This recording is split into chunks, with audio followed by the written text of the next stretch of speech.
feeling blessed, never stressed. Got that sunshine on my Sunday best.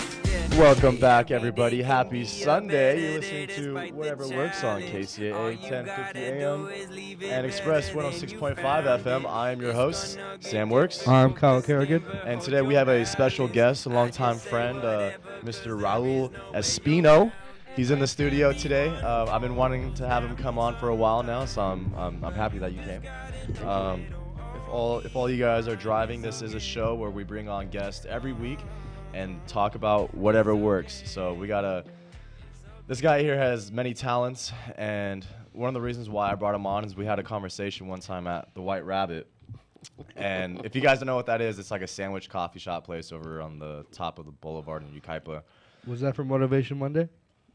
He was there, so he didn't show up for Motivation Monday, but he was there that Monday when I was doing Motivation Monday. Okay. And just talking to him, like, this guy, he's very wise. He knows a lot of stuff, and he's a busy guy.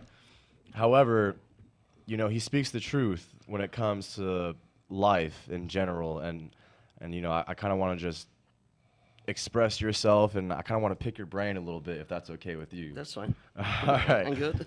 All right, so before we get into it, Raul, go ahead and introduce yourself, tell us what you do, and give us a little background. Okay. Hi, my name is Raul Espino, and I do architectural design consulting for a living. I've been doing that since 2004, basically 19 years. Mm-hmm. Almost 20, almost 2 decades. Almost 2 decades. A long time. Yeah, I'm 54. So. I was just talking about that with my nieces and nephews yesterday. It was one of my sister's birthday, 70 years old. Oh, wow. Yeah. Happy birthday. No, for my sister. Mm-hmm. Yeah. Okay. And there was, kids. Right. To me, they're kids, right? Yeah. They're 2 years old, and there was a 14-year-old there, and they go, I'm only 40 years older than you. And when you think about that time, I mean, the good thing about having my age is that we were talking about the things that I remember from my childhood. Well, we used to have the milk delivered at home. Oh, yeah. In the glass. Right. Yeah, glass bottles. Yeah, with aluminum. Yes. Right. Yeah. And you would go like, oh, okay, 3 or 4, whatever, and the milkman, brings it over to you and leave it at the door. Take the empty jars, whatever. In the transition that I have, and we were talking about, like old shows like Star Trek, right? Yeah. And I'm very creative, and I used to build things for my friends. Okay. And I used to build the little radios, Yeah. You used to build radios? Yeah, not like I'm just like walkie-talkies? No, just like toys, okay. I would get cardboard, whatever, any materials that I got, and I would make it look like kind of realistic, right? And we would play that we were, captain and the whole nine yards, right? I was a Spock, actually. Yeah, there we go. And you see, you never thought that things gonna get to this point. Cell phones, Oh, okay.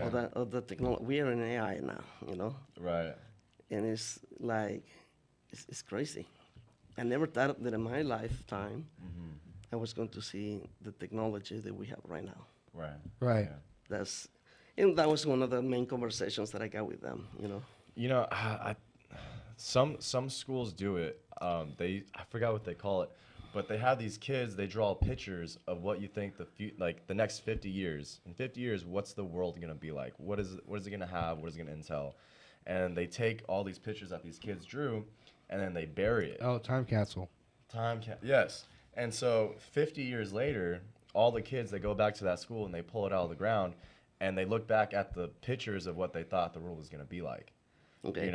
And some of them were like spaceships flying and flying cars and all this stuff, but it's just like modern time. However, technology is advancing faster than ever, to where if we were gonna do a time capsule, in the next even 20 years from now, like what do we think is gonna be in this world, like what's gonna be invented, you know, I mean, it's endless at this point, you know, because we never think about, okay, cell phones that can fit in our pockets. Like, that's not like a design that we think about in our head, you know.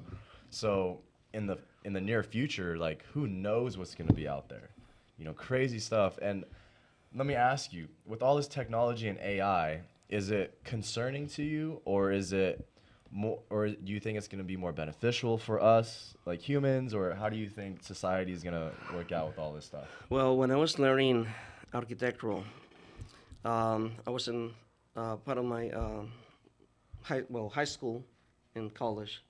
I was doing drafting by hand. It's a technical school.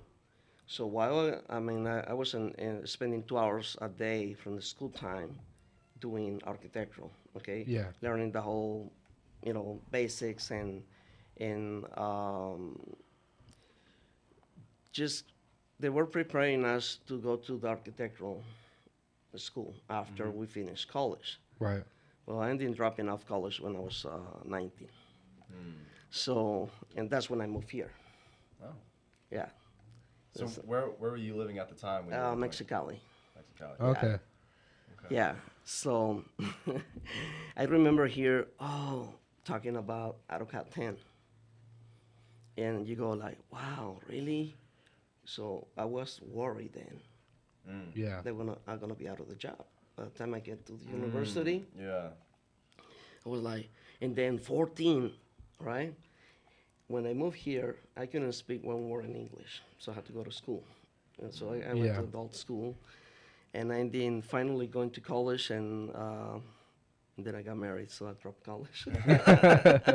But the thing is, life brought me back to architectural somehow, okay?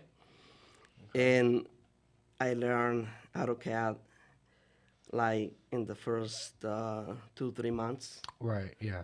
And then after that, I did it like for 6 months, and then I didn't get a job right away. And that's when my, career started doing here, architectural. Was that a big transition for you from like drawing it by hand to going to AutoCAD? I think they helped me a lot because I have the vision for it. Yeah. The brain is already kind of wired, Right. especially when you're artistic. Your brain is it works a little bit different than average. Right. I wasn't too good in sitting down in the classroom and listening to a class, Right. But I was more like, my mind was I was always doing drafting. While a teacher was talking, I was creating drawings or Really? whatever, So, the part of what I wanted to get is now every 6 months we got a new version. Right. So you have to download it and you have to get up to speed, Yeah, with all the new updates and Yes. things like that. And that's how I see technology, through time. And that's one of the topics that I was having with my nieces and nephews. It was like how technology, it was kind of slow. Every 10 years, it was something new. Yeah. And then it started like every 5 years. And they start going down to every 6 months. Yeah. Now it's Now- every month. Now it's every month, Hey, you need to upgrade your phone, It's like, Yeah. So Remind me later. remind me later, exactly. So, yeah, I mean, I see it's kind of dangerous and to certain point, like especially with the AI, I love to listen to that, and I do like to dig into The chat GPT and stuff. yes, Yeah. so, to learn more about it. I just always, when I'm curious about something, I like to do a little bit of research. And if you think about it, they will start replacing already people with AI. So it's going to get to the point that what's going to happen? I mean, Right. where these people is going to get jobs? See? Yeah. And that's the scary part. And then I mean, you guys hear about that once. One time they put two computers together. They were right, and they started communicating. Communicating in their own. They create their own language, right? Yeah. And they had to cut it out because they were like, Yes. uh-oh, like. Well, well, I mean, they can take over. Yeah. Yeah, they can. They can, you know, and that's the part that even the big guys are concerned. Mm-hmm. For sure. You know, so and but you're always gonna need somebody that has a creative mind. Right. You know, and you're gonna need technicians. You're gonna need certain. I think the careers they're gonna change, Yeah. and it's gonna be a. I think as a humans we adapt to new things, just like now. The bad thing is if everything goes away out of the blue like this. Then we're screwed. Well, I know how to draw by hand. So, but I mean, yeah, it can get interesting. Yeah. And I think that's my biggest thing when it comes to, people in our generation. Like, we're so dependent on like electronics and like technology and stuff. Yeah. If there was ever like a blackout, or if we had to like reset in terms of like how we live, a lot of us are not gonna survive. Well, that's when it can get ugly, you know. And it's like before I used to use the maps to find the address, so I'm really good on that. Yeah. Okay. But I become dependable too with the GPS, you know. And you just Right. plug the address and it takes you there. And then you go like, well, this obviously is a lot easier, but then your job becomes to with technology. It's like now people expecting you to do things a lot faster. Right. Yeah, that's true. Now it's quantity over quality. Yes. Yeah. And Instant gratification and all that good stuff. Right. So you were talking about like, if you want to learn something, you just, you look it up on the internet, whatever. Like, what brings out your curiosity in life? Like, what are you into? What do you like looking up? Well, if I have a situation in life, and it was a time that I was reading about narcissist people. Hey, honestly, you have to read about that.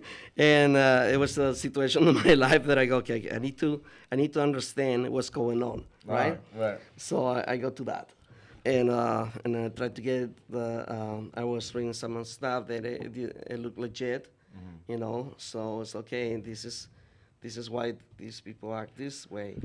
My job requires dealing with clients, okay. Big time. I guess it's like basically half of the time that I'm working is dealing with clients. Right. And they have their needs, and they have clients. I've been working with these people for 2 years to decide in the design, and I given them. I'm not kidding. Probably I have changed the design probably about 15, 20 times. Oh, Really? wow. Yeah, and they're still not deciding. Last week. I did have a wedding on Friday. One of my friends was going to get married. And I made the mistake to go to the office because I couldn't connect remotely, right? Oh. And I was like from home because I was planning to work from home, and then it's time to go, and then you just get ready and go, right? Right. So I make the mistake to go to the office, right? And I take care of the client, that one, all right? Because The one you've been working with for about 2 years? yes. Okay. Okay. So I get it done, and I walking out of the office around 1. The wedding is at 3. Main architect from the office calls me and goes, Raul, can you fix it again? No. Yes. They wanted something, and I go, okay, wait a minute. They want, I just send it. Yeah. Right. And they want changes, And I go, you know what, just get over it. I don't want to have it in my head the rest of the weekend, right? So I go back in the office and I did the magic and boom, send it. and I did not look back. I just locked everything and leave. Yeah. I'm not changing again. No, I got a I mean wedding it to was attend. ridiculous, and yeah, sadly I didn't get in there late. Fashionably late, I hope, right? Yeah, but I mean I was kind of disappointed because it's like I like my work consumed me, you know. Yeah. To me, I have missed a lot of things because work is always, to me, I had to get work done. You have to get stuff done. Yes, and it's very time consuming. My time, I mean, this morning I worked 4 hours. I was in the White Rabbit, so I went there on my laptop and I was working for 4 hours, and I'm actually working in this. You're not gonna believe it. There's a 26,000 square feet home. Oh wow. 26,000 square Yeah, feet. it's 2-story. It's a warehouse. It's a warehouse. Yeah, I guess. And I mean, it's very interesting. Is this one of your biggest projects you had to Yes. take on? Yeah, and it's this lady. We started before COVID, okay, and then she did not call me back or anything, so we kind of lose track. And recently, she calls me, and she goes, "Raul," Yeah. and I go, she's in her 90s, okay, and she's, are we gonna continue working on this project? And I go like, yes, I guess. Yeah. So I go and see her, and I mean, we did projects for her since like 20 years ago. Oh, okay. And she used to build hotels and houses and this and that, right? Very active woman. Yeah. She's in her 90s. And she goes, "This is my last project, Raul." And I go, "Well, I guess." And I feel like I'm running out of time. And I go, "Okay." And this is a project I want to do for my kids. Because it's a tradition in their family to live all together. Right. So every bedroom is going to be a master. Yeah. Oh wow. Yes. I mean, this is very interesting. And then the property is in triangle shape. And I had to come out with very creative way of laying out everything. Right. Make sure everything fits and Tetris. Well, the roof is going to be the hard part. Why? Because of the layout? Or? Yes. Yes. But What's the style of the house? Is it like Mediterranean? Is it contemporary? Or is it a craftsmanship type style? I think I'm going to start with Craftsman because the area. Yeah. Where's the area in? In Rancho. Rancho, okay. Okay. And I'm going to try to, it's going to be Craftsman, but it has to have some kind of like fancy, elegant, you know, a little bit of touch of that. Yeah. You know, but it can go overboard. It's not gonna look like a Beverly Hills house, okay? It's not? Well, no, because I mean the area. I mean you have to. Yeah. Like Yeah, yeah. apartments and stuff? No, or- no, not apartments. You know, the point is to make it look like residential, Oh, Okay. okay. and it has to blend with the area. Okay. I see. See, you can't go too crazy, but you have to make it look nice. It has to look nice, and it has to look like a house, not like apartments. Right. So that's very interesting. That's a Yeah. very interesting job. Yeah.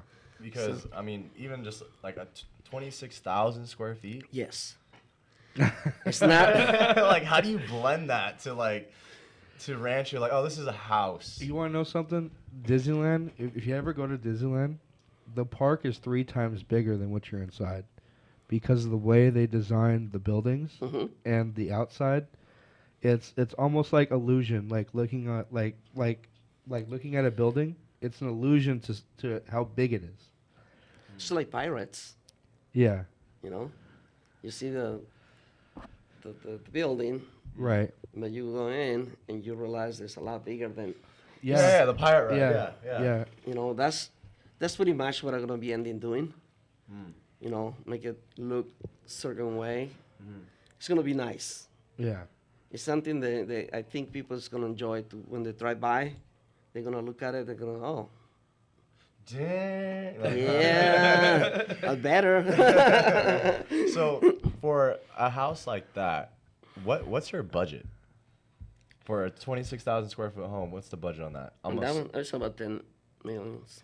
Really? Yeah. That's crazy. And I'm assuming it's not just a one-man job, right? Like, what? Oh no. What part do you play in this? Do you do the blueprints, the permits, or? I'm the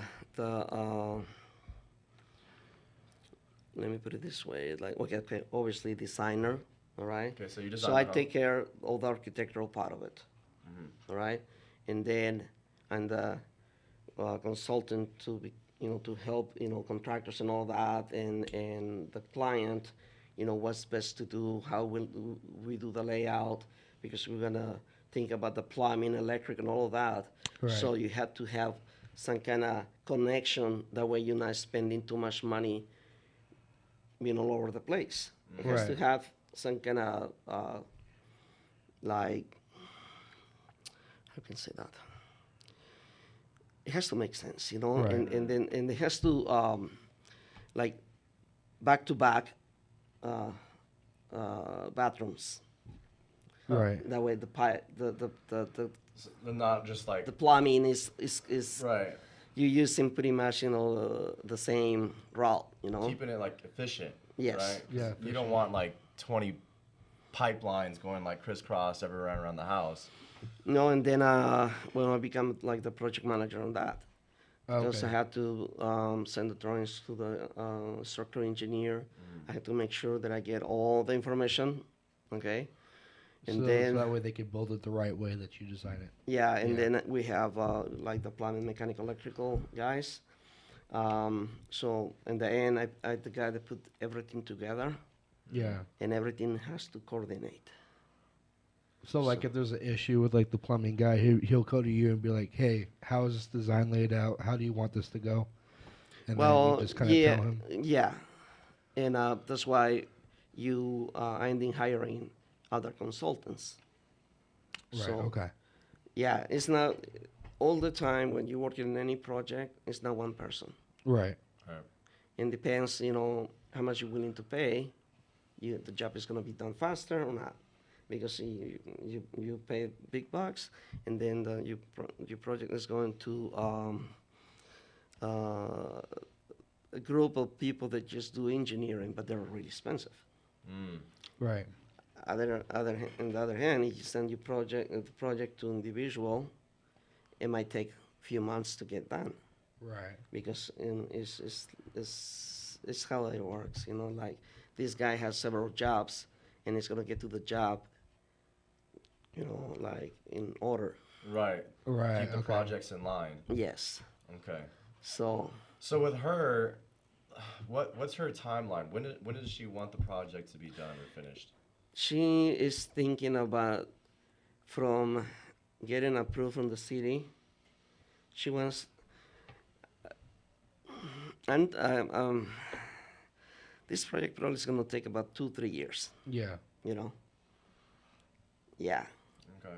but I'm going to try to get things moving faster than usual, because I actually am finishing other projects that I have, and I'm not taking any more work, Right. for the fact that I don't want to be distracted doing 10 little projects Right. when I have a huge one that it takes a lot of responsibility. And well, every single one I take it the same way and try Yeah. to put the same amount of effort. But no, I'm trying to be responsible with other clients.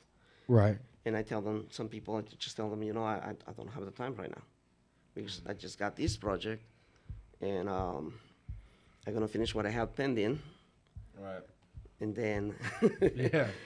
and then if I can open my schedule a little bit more, then I might take another project. But because I work full time in the office Okay. and part time in my own, Yeah.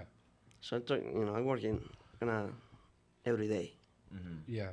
and try to take time off, and It's just not working out. no. See, when you were talking about, having work consume you, and like you missed a lot of events and stuff, that is probably one of my biggest worries in life. Cause like even now, like I'm trying to build up my real estate, I'm trying to get my career started, right? and I'm willing to skip birthdays, skip vacations, and do what I got to do to build myself up. But as I do that, I'm creating habitual patterns, and like my character is solidifying towards work. So in the far future, like my biggest worry is like if I have a family and kids, and you know they want me to go to their soccer game or their graduation, but I have this huge deal that I'm trying to close. You know, like my worry is that I choose work over family and love and all that. Okay, that's one of the things that I feel that I regret. Few things that the way that I did it. They have a field trip with my son once, and I canceled going. You know. Really? Yes, and that was one of those things that I did regret because he was expecting me. Yeah. Yeah. And I don't know if you the movie with Arnold. Is it Jingles All the Way? Oh, You're my best customer. yeah. Oh, I'll be there. Yeah. Okay, Yeah. I kind of felt like that. Yeah. So, yeah, you gotta prioritize certain things, and now it's always about money because you know, I work around the clock, and money is not. A lot of people will think, oh, well, you might be rich, you know. It doesn't work that way. No, and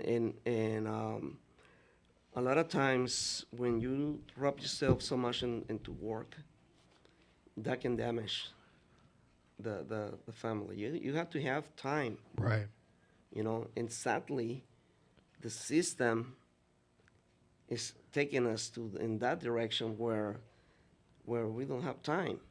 Yeah. Right. You know, like in my case, cities, state come out with so many regulations, and it's for something really small. They give me 3 pages of corrections. Wow. Yeah, I did the same project for the same city, okay? And I thought, okay, I'm gonna put all this extra information they requested, you know, for this. I'm gonna put it in this one. I thought that I was going to get it approved with no corrections. It comes back with 3 pages. Really? Wow. Yeah, and then they had to re-engineer because the wind loads change, Yeah. and I'm still stuck with the project because it's 3 pages of nonsense, and you go, how they? And this one, they got approved, and this other one that is exactly the same thing. 3 pages, Yeah. all right, 3 pages of corrections. of corrections. And I was like, it just made me sick.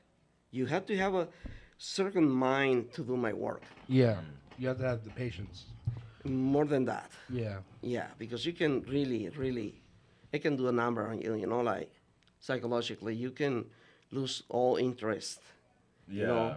But you have to, every day when you start, you have to stay focused. And you can and we have phone calls, and we have emails, and we have people, we need it right now, or people do make changes, all right? and it's like, yeah, it can be very, very frustrating, but I love my job. And I'm always looking at different ways to do it, you know, to change the way that I do my work, to make it more efficient. Yeah. So even though if I had to lose money hiring somebody else to get certain things done, just to get it done, you know, that's what you want to do. You want to complete the project. You want it to be, you want the project to be right. Right. And that's a responsible thing to do. So sometimes I call, hey, you know what, I'm stuck on this one. Do you have time? And yep, I take care of it. And I have a couple projects like that right now, and I'm about to do that, you know? Yeah. So, yeah, but you got to think on your family. You have to have that work-life balance.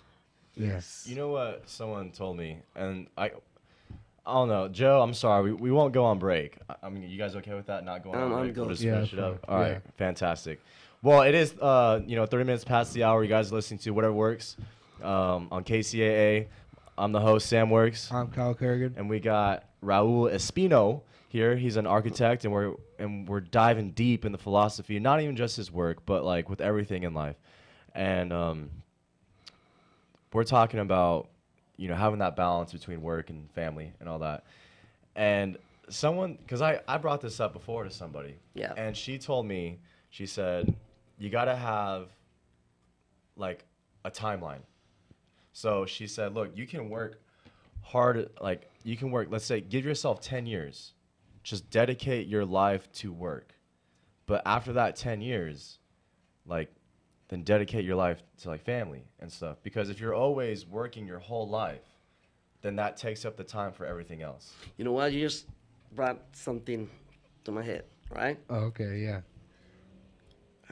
The life expectancy for humans is, we believe it's 100 years. It's not. No. It's about 80 if we get lucky, right? If we Yeah. have a good health, right? So in reality, 40 is Halfway there. Halfway there, right? Yeah. By then, I mean, and you retire at 65. Now they're saying for our generation it's like 75. No, you see, it's ridiculous. Yeah. I mean,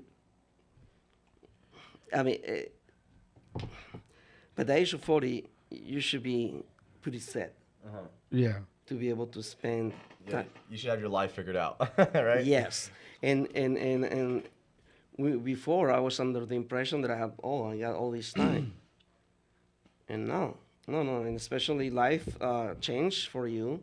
Right. You know that I became a single dad about 10 years ago, and it wasn't easy.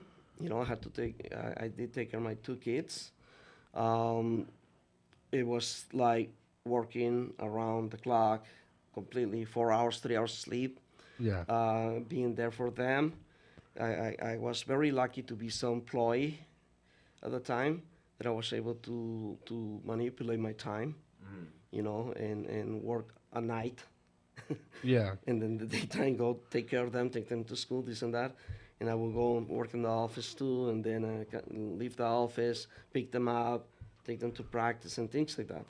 It was a really, really tough 9, 10 years. But now that they're older, they can take care of themselves.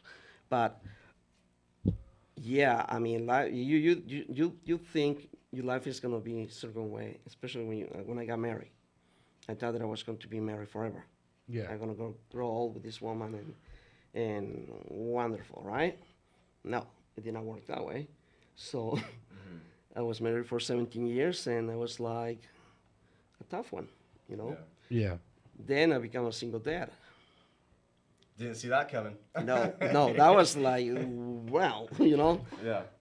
life throw punches at you, and then you start, like, I have all this work and had these 2 human beings that I had to take care of.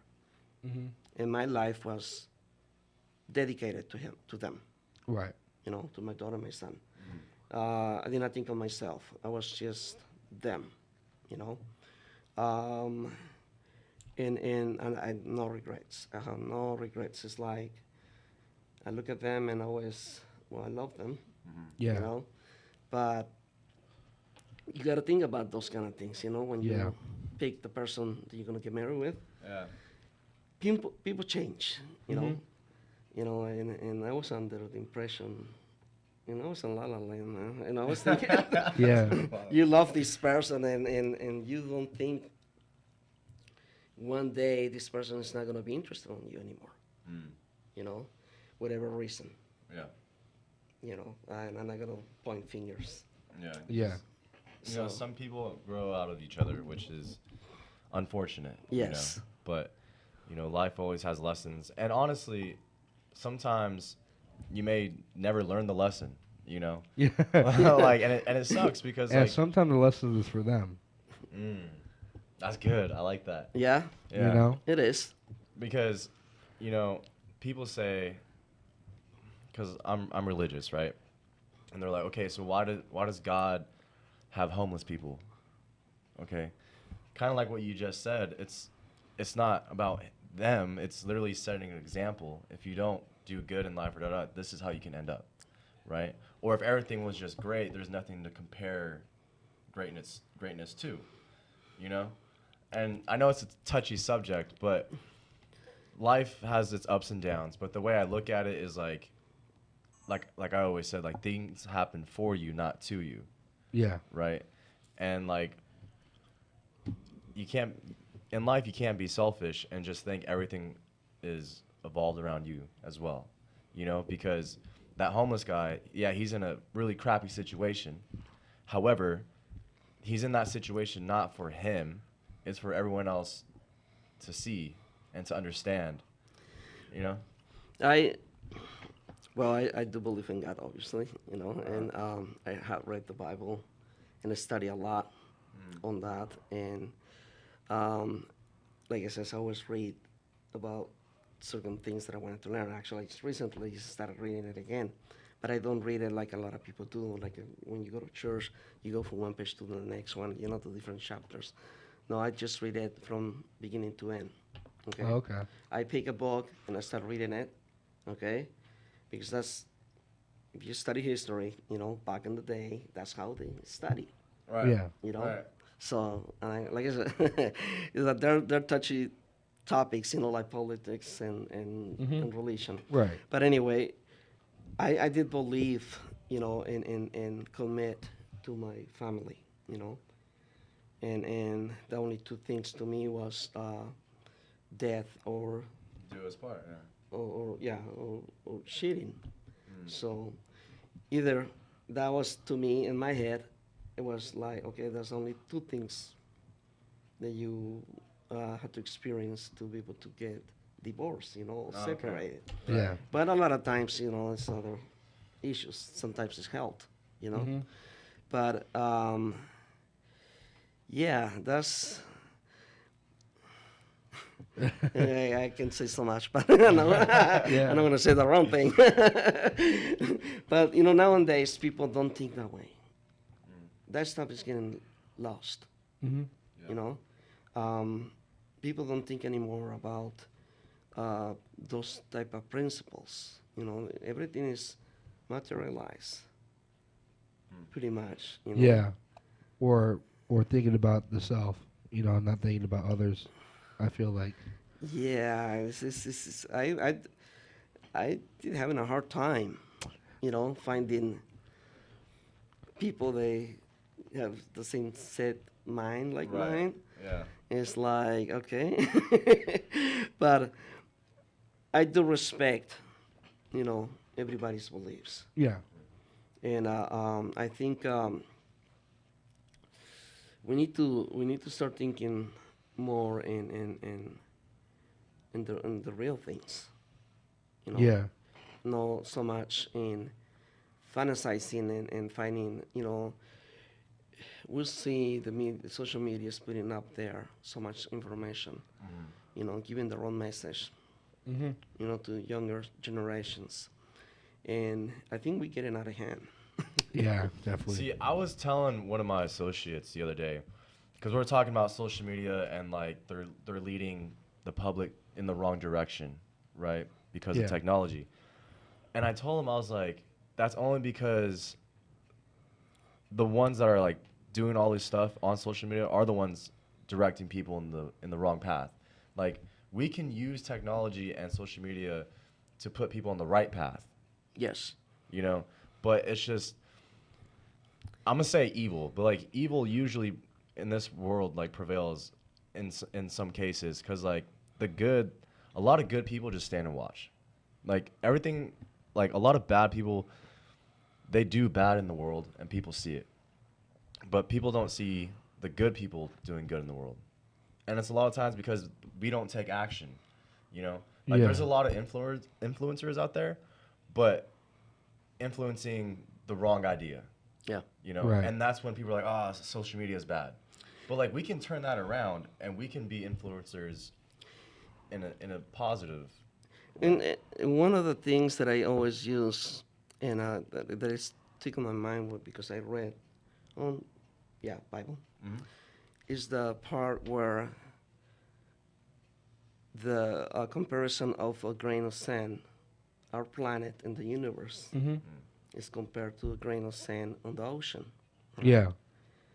That's what we are in the universe, okay? And we are inside that grain of sand. Yeah. We're like a, what's this, micro organism, okay? And here we are thinking that we're better than others. Yeah. See, they have all this power, and they do so much evil, and we are tiny speck on the universe. And I mean, think about it. Go to the ocean, to the beach Pick up a area. grain of sand. Pick up a sand, and it's right there. That's you. And toss it to the ocean, right? And there's planet Earth in the universe. And we're inside that. And there's, I think a lot of people forget about those kind of things. We are all equal. Yeah, exactly. You know, and we are built certain way, man and woman. You know, everybody has their own function, and nobody's gonna be able to really change that. And I think we should stay with that kind of thing. You know, fathers has to be a father, right? Mother has to be a mother. Kind of like that. Not, you know, the whole point it was in, you know, for one of them, just like it's a lot of single moms, you know, up there, and raising their kids, and it's affecting a lot of things. Right. The same thing with, now it's more common to men being a single dad. That too, you know, and you're supposed to raise those kids and forget about difference between you and the other person. You know, even though you can get along and whatever. I know going out of the subject, but I seen that a lot, and I see homeless people, young ones, a lot, and it breaks my heart, honestly. I see them, and it's just so frustrating. I did have an experience. This young lady, one of my coworkers called and says, "Hey, you know, Raul, be careful, you know, lock the door. It's a tweaker in the parking lot." All right? And I look, and from distance, it looked like a young guy. Right?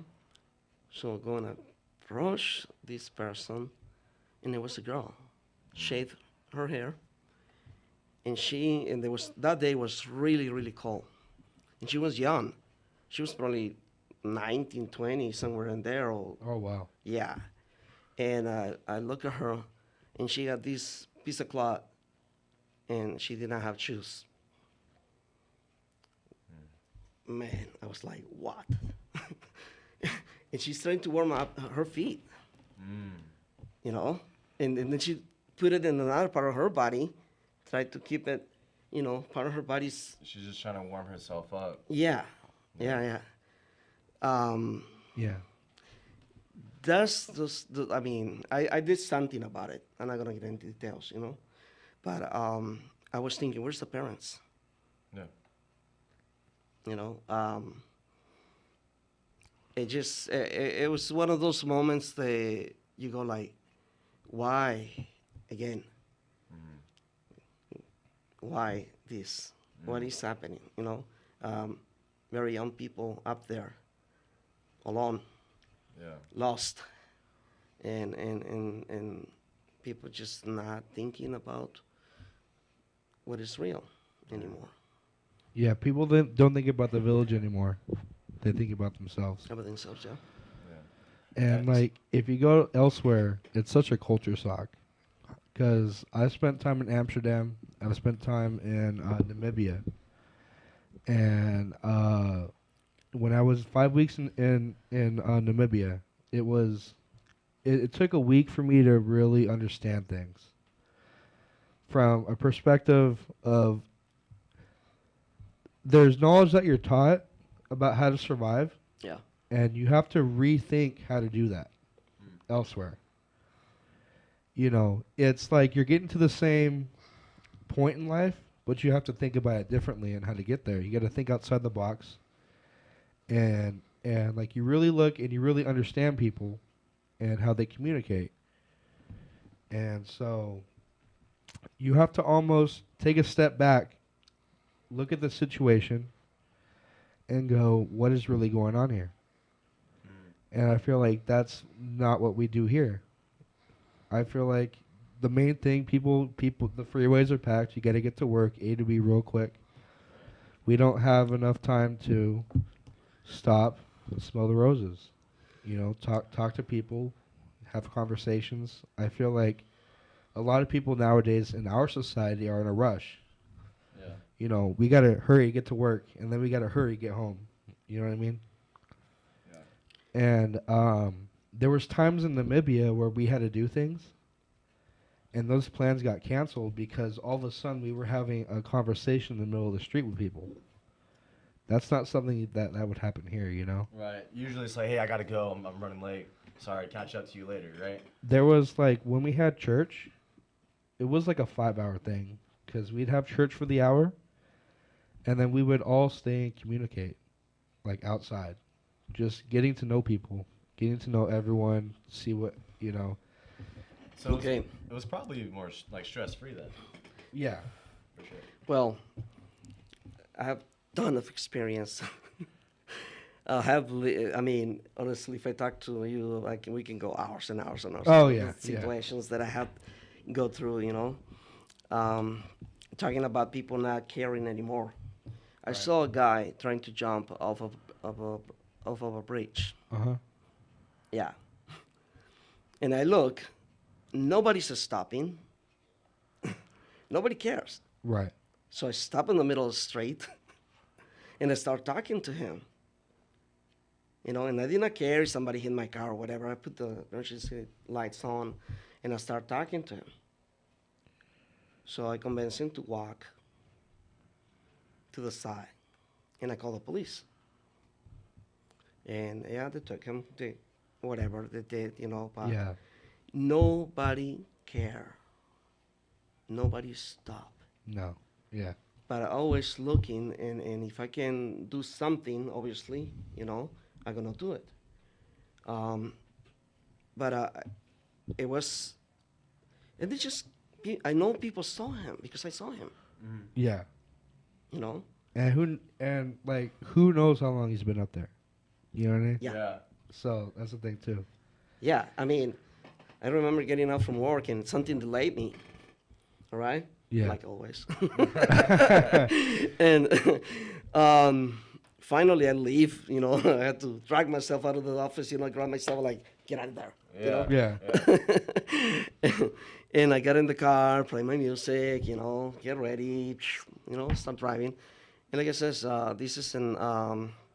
I work in an area in Riverside by Arlington and Madison. Oh, and okay. there I was, used to work out there. You know, and there was the bridge right there, you know, on the freeway. And some people tell me, oh, maybe he would have jumped, he wouldn't kill himself. Oh, go up there and jump off the freaking bridge and see if you. That's a far drop. That's a far. I mean, it's like at 20 feet, you know. Yeah, minimum. Minimum. Yeah. In concrete or You hit, asphalt. yes. Yeah, he would have probably died, you know. But the thing is, I just thank God that I was able to do that and experience helping someone that way, you know. And it's just one of those experiences that I always get myself involved into, you know. But I always, like it says, you driving home, people don't care, driving like crazy. I mean, how much time you really gonna save? Right. Okay. If you stop and smell the roses, Exactly. you know, yeah. slow down. I mean, come on. I mean, technology supposed to help us to have more time. Yeah. And what we doing? We give us Adding more. more. That's why I'm cutting some of my work. I said no. Right. No, I prefer to earn less money and get the job done. You get the job done and not stressing so much, you know, and you know, and be able to do other things too, like if I wasn't really thinking that day, if I wasn't observing everything around me, probably would have been like these other people just driving by, and the guy probably would have jumped. Right. So I'm just glad that I was able to do something about it. But anyway, that's again, that's the point that you were making. Yeah. Talking to people. A lot of times we don't do that anymore. Like. Yeah. We're kind of. It's important. Disconnected. So we have about 3 more minutes, Joe? About 3 more minutes. I'm curious if you can just summarize. What'd you tell him to get him off the bridge? At first, it's just like, I get off the bridge. did you jump? No. Do it. Just kidding. I'm gonna catch you. No, I just, hey, buddy, like, is everything all right? Trying to get his attention. It was just like, at the moment, it's a lot of emotions going because this guy can jump at any second. Maybe how if I distract him and he let go? Yeah. Is anything else? Is anything that I can do to help you? And start talking. But he was on something. Yeah. Yeah, he was on something. He was really drunk, or he was on some drug or whatever. Yeah. But finally, when I saw him moving, I didn't have to do too much talk. It was just giving the attention. Mm-hmm. He started moving to the side, and then he rolled over, and on the side of the landscape. Mm-hmm. Yeah. And he stayed there. I couldn't understand what he was saying, Yeah, he was drugged up. Yeah, but the thing is, I stayed there until the police arrived, and that's when but it was that moment. I was nervous. I was like, why I can tell this guy not to jump? Yeah, but the first thing that came up to my head is, you're right. There's anything I can do, Yeah. And that That's helped. good. Yeah. So there's this guy. He jumped off the Golden Gate Bridge in San Francisco, and he survived, but he regretted it the moment he went over the railing. But he was telling his story, and he was like, I spent all day, walking on the bus, on the train, and not a single person said hi to me. Like, he was lonely, you know, and he hated life, and not a single person stopped to talk to him. And that's when that was the day when he made that commitment to jump. Yeah. And then he realized when he was in the middle of falling that, life is good. But you just get so involved into yourself. he prayed before impact, and there was a sea line. Yes. I hear the story. I pay a lot of attention to the story. It was pretty cool. Pretty good. Oh yeah. All right, you guys. Hey, Raul, thank you so much for coming on the show. I appreciate you. Thank you. Raul Espino, guys, and Kyle Kerrigan, greatest co-host around. Carrington, just kidding. And your host, Sam Works, guys. You're listening to Whatever Works on KCAA. Have a good Sunday. Stay blessed, and we'll see you guys next week. You've eaten lots of great food and not so great food at restaurants. Cowboy Burgers in Fontana.